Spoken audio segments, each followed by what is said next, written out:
唔使煲機啦。要啦，師冇客氣啦，係啊。誒，可唔可以做下記啊？咩啊？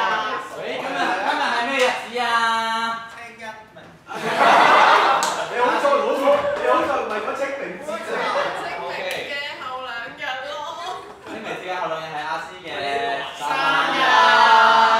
阿詩今年幾多歲啊18歲。我哋唱首生日歌好唔好啊？好。1、2、3，Happy birthday。